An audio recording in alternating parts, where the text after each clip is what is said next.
Halo semua, apa kabar? Selamat datang kembali di channel YouTube aku. Udah lumayan lama ya aku nggak bikin video review dikarenakan kesibukan aku sebagai seorang ibu baru. Sebagai seorang ibu tentunya kita mau yang terbaik untuk anak kita, apalagi ibu baru yang belum memiliki pengalaman seperti aku nih wajib banget menggali berbagai pengetahuan, baik itu tentang ilmu parenting, tentang bagaimana merawat bayi dengan baik, dan yang gak kalah pentingnya itu tentang pengetahuan laktasi. Seperti yang kita tahu, ASI merupakan nutrisi yang sangat penting yang dibutuhkan bayi, yang sangat berperan untuk melindungi dan meningkatkan kesehatan bayi. Apalagi untuk bayi newborn itu kan belum bisa mengkonsumsi apapun selain air susu, jadi bisa dibilang ASI ini merupakan makanan satu-satunya.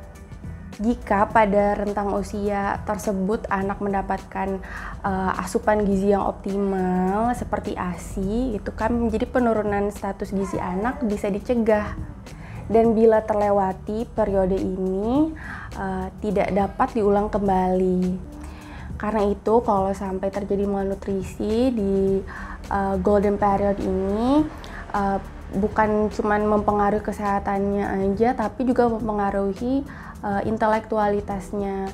Jadi efeknya ini bisa berimbas sampai anak kita dewasa ya. Namun pada kenyataannya kan nggak sedikit ibu yang kesulitan dalam mengasihi anaknya, baik itu karena faktor internal maupun eksternal. Nah, untuk mendapatkan informasi yang valid tentang ilmu laktasi ini, aku baca buku ini. Buku Pintar ASI dan Menyusui ini penulisnya Monica, beliau seorang konselor menyusui. Nah, ini tuh buku ASI yang super lengkap, jadi dibahas semua hal-hal yang berkaitan dengan ASI, baik itu teorinya maupun teknisnya. Semua yang disampaikan di buku ini tuh benar-benar berdasarkan fakta, data, dan rujukan yang terpercaya. Jadi di dalam buku ini dijelaskan 2 kunci keberhasilan menyusui itu. Yang pertama kepercayaan diri, dan yang kedua itu komitmen. Dan persiapan menyusui itu lebih baik dilakukan jauh sebelum bayi lahir, karena ibu yang memiliki pengetahuan laktasi itu akan lebih percaya diri ketika mulai menyusui anaknya. Dan ketika dihadapkan pada situasi-situasi yang mungkin bisa jadi penghambat proses menyusui, kita tuh udah tahu gitu solusi apa yang harus kita lakukan. Banyak cara yang bisa kita lakukan untuk mendapatkan informasi mengenai pengetahuan laktasi ini. Kita bisa mempelajarinya dari buku-buku, dari situs-situs internet yang terpercaya, atau juga bisa mengikuti kelas seminar persiapan lahiran dan menyusui. Jadi di sini aku mau berbagi sedikit pengalaman aku. Jadi pas kelahiran itu aku sempat mengalami beberapa masalah menyusui. Yang pertama itu saat aku melakukan IMD atau inisiasi menyusui dini, aku kesulitan untuk menyusui anakku karena nipple aku tuh terbenam gitu. Dan berdasarkan buku yang aku baca, memang setiap perempuan itu bentuk nipplenya beda-beda dan tidak semuanya normal. Akhirnya aku pakai alat bantu pompa ASI, itu pun produksi ASI aku tuh sedikit banget. Itu momen yang sangat menyedihkan sih ya, sementara anak aku tuh rewel, nangis, kelaparan gitu. Tapi produksi ASI aku tuh cuman sedikit, apalagi baru beres lahiran itu kan, selain secara fisik tuh masih terasa nyeri gitu kan, secara psikis juga yang masih belum stabil. Nah, aku inget tuh pernah dibahas di buku ini bagaimana cara meningkatkan produksi ASI. Salah satunya ya memenuhi nutrisi ibu ya dengan memperbanyak konsumsi sayur, buah, juga suplemen untuk ibu menyusui atau ASI booster. Nah, kalau untuk mengkonsumsi makanan sehat dan bergizi, aku pikir aku sudah setiap hari melakukan itu. Jadi mungkin langkah berikutnya yang harus aku lakukan adalah mengkonsumsi ASI booster.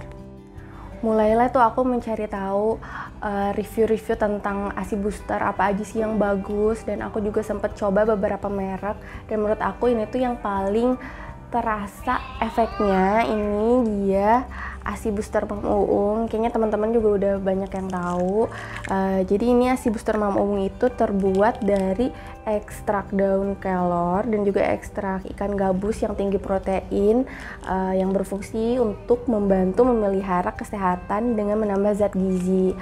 Ini tuh udah banyak banget testimoninya, udah banyak banget yang review-review, bahkan di Shopee pun jadi ASI booster terlaris. Dan yang paling penting, ASI booster Mam Uung ini juga udah BPOM, terus halal, dan juga bersertifikasi natural product. Dan buat para bumil juga nih yang lagi mempersiapkan kelahirannya, mempersiapkan menyusui juga, ASI booster Mam Uung ini tuh bisa dikonsumsi dari usia kandungan 16 minggu. Jadi karena produksi ASI aku tuh di awal-awal sempat sedikit ya, dan itu tuh menghambat pertumbuhan anak aku. Anak aku itu awalnya awal lahir itu 4 kilo, pas di bulan pertama itu kenaikan berat badannya tuh nggak sesuai dengan standar. Kalau teman-teman yang pakai buku pink ini, buku kesehatan ibu dan anak, itu kan standarnya di bulan pertama tuh harusnya naiknya 800 gram, di bulan kedua 900, di bulan ketiga 800 gram, dan seterusnya gitu kan. Nah, di bulan pertama itu anak aku tuh cuma naik 400 gram. Aku juga langsung udah konsultasi sih mengenai hal ini, dan memang solusinya ASI aku yang harus ditingkatkan. Tapi setelah aku mengkonsumsi ASI booster Mam Uung ini, alhamdulillah sekarang anak aku tuh di usia 3 bulan beratnya udah 7 kilo, melebihi bahkan melampaui standar. Nah, ini dia anakku, namanya Albiruni. Halo. Aku tuh bersyukur banget sih bisa tahu lebih cepat tentang ASI booster Mam Uung ini. Jadi pertumbuhan anak aku tuh nggak sampai turun drastis banget gitu. Ya bisa segera diselamatkan dan bisa terus dioptimalkan pertumbuhannya. Oh iya, jangan lupa follow official akun Instagramnya Mam Uung @mamuung.id, karena di sana tuh memberikan edukasi dan juga tips seputar menyusui, juga bisa gratis konsultasi 24 jam. Nah, yuk ini. Oke, that's all. Semoga video ini bermanfaat, and see you on my next video. Dadah.